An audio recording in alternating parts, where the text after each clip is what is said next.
Kitalo nnyo, kitalo ddala eri bannayuganda bonna, okusingira ddala eri famire y'omugenzi Lady Grace, ate era okufiirwa kitaawe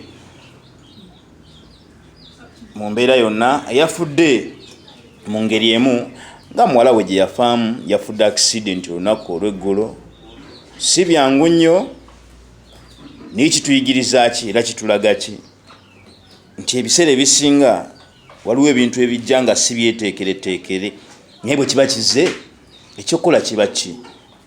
Akadde kano Lady Grace yafa, kitaawe ye yafudde.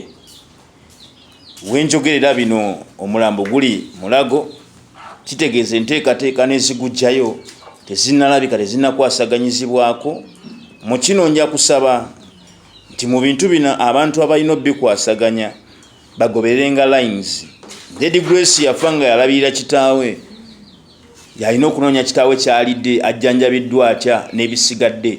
Lady Grace ng'eggwanga gwe lyali limanyi, nikyenzikiriza kimu, Lady Grace okuba ku nsi n'otuuka omumanya, ate era kitaawe ye yamulabirira n'omuzaala okulaba nti aba ku nsi we mwamumanyira.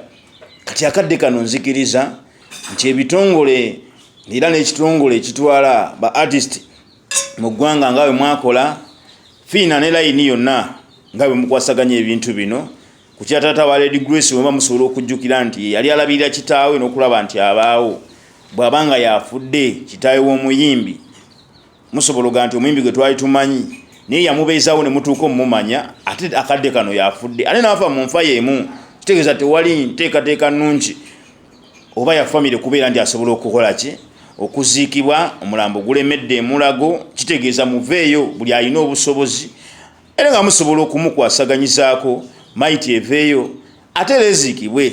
Nsuubira omufu afa mubiri, naye Lady Grace gy'ali alaba kitaawe bw'aba asobodde okubeera nti akadde kano afudde nga ne maiti eremeddeyo, kitegeeza ki?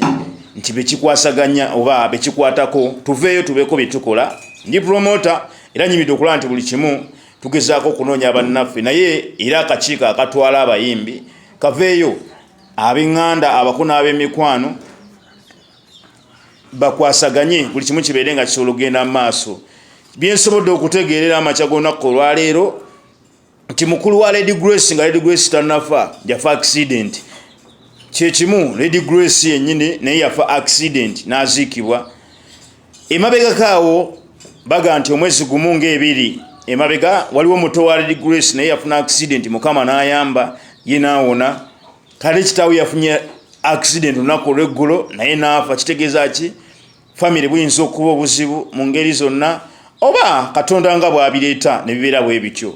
Naye nja kusaba at least abasigadde mu batunuulire, naye taata wa Lady Grace gwe musobola okukkiriza nti Muyimbi yateekako ettaffaali mu ggwanga wano nga tannafa, bw'aba ye yafudde, nsaba buli gwe kikwatako ng'ali mu layini ya art aveeyo okulaba nti at least omulambo gukimibwayo, ali naye aziikibwe. Osanga Lady Grace anaabeerayo nga musanyufu, titemwatunuulira ye yekka ng'eyateekako ettaffaali, naye ne yamubumba oba yamuteeka mu bulamu bw'ensi eno n'amulabirira n'akula paka we mwamulabira, naye mumutaddeko ettaffaali oba mugezezzaako okulaba nga naye aziikibwa mu mbeera kyenkana y'emu oba eyeekuusa ku eyo nga muwala we bwe yaziikibwa. Nja kubasaba mwenna muveeyo, kibeere nga kisobola okukwasaganyizibwa obulungi mu ngeri zonna.